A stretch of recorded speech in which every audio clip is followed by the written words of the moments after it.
अपने घर और या इंस्टीट्यूट या किसी में भी आईपीआर जनरेशन क्यों इम्पोर्टेंट है? सबसे पहले तो जो हमारे पुराना सिस्टम था उसमें क्या होता था कि जो एल्डर था तो वो नॉलेज रखता था सारी चीज़ें। लेकिन अब चीज़ें बदल रही हैं।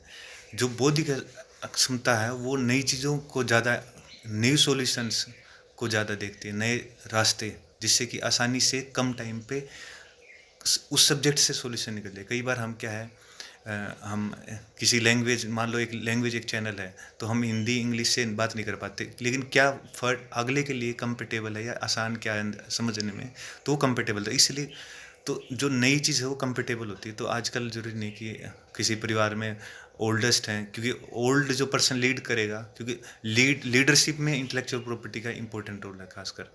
क्योंकि जैसे मान लो एक परिवार को बनाए रखना, एक परिवार को चलाए रखना और एक परिवार को बढ़ाए रखना। तो मेरा ये मानना है कि अगर किसी परिवार या किसी सिस्टम को अगर बढ़ाना है, तो इसमें इंटेलेक्चुअल प्रॉपर्टी का एक इम्पोर्टेंट रोल हो सकता है, और मैं मानता हूँ कि होता ही है। क्योंकि अब चीज़ें किसी परिवार में लीडरशिप चेंज हो रही है। कैसे कि किसी टाइम हम देखते थे किसी टाइम पे कि ओल्डेस्ट महिलाएं परिवार को ज़्यादा देखती थी, किसी टाइम ओल्डेस्ट पर्सन ज़्यादा देखते। लेकिन आज जो आगे जो समाज बन रहा है, जो मतलब हम देखते हैं समाज में चेंज जो 21st सेंचुरी, उसमें जो यूथ है घर का, उसके अकॉर्डिंग सेंट्राइड, उसके अकॉर्डिंग दोनों सोचते हैं। महिलाएं भी जो घर चलाती हैं और जो ओल्डेस्ट पर्सन है जो कि अपना थिंकिंग सिस्टम घर के बारे में जो सोचते हैं, पुरानी चीज़ों के बारे में, नई चीज़ों के बारे में। तो उसमें जो आज के टाइम यंगस्टर हैं और जो कुछ नया सोचते हैं, उसके बारे में ज़्यादा है कि वो कुछ नया क्रिएट करते हैं या कुछ अलग से कुछ ऐसा न्यू करते हैं जो कि फैमिली की सपोर्ट में हो। लेकिन कई बार अलग अलग पहलू भी हैं इसके। तो इसलिए इंटेलेक्चुअल प्रॉपर्टी घर को बढ़ाने में इम्पोर्टेंट रोल है। और ये सारी चीज़ों में इंटेलेक्चुअल प्रॉपर्टी का इम्पोर्टेंट रोल है। और मेरा कहानी ये है कि इस इंटेलेक्चुअल प्रॉपर्टी के बारे में कि मैंने पहले इंजीनियरिंग की थी, तब फिर मुझे पता लगा कि रिसर्च इज़ समथिंग जिससे हम कुछ नया करते हैं, या मान लो क्योंकि अदर चीज़ से तो हम उसको समझ सकते हैं या उसे ठीक कर सकते हैं, लेकिन कुछ नया करना तो रिसर्च कीजिए। तब मुझे पता लगा कि रिसर्च करने के बाद भी हम कुछ नया करते हैं, थिंकिंग चाहिए होती है। सबसे पहले हमें, जैसे कहते हैं कि कुछ बनना है, तो वैसा बनना होता है।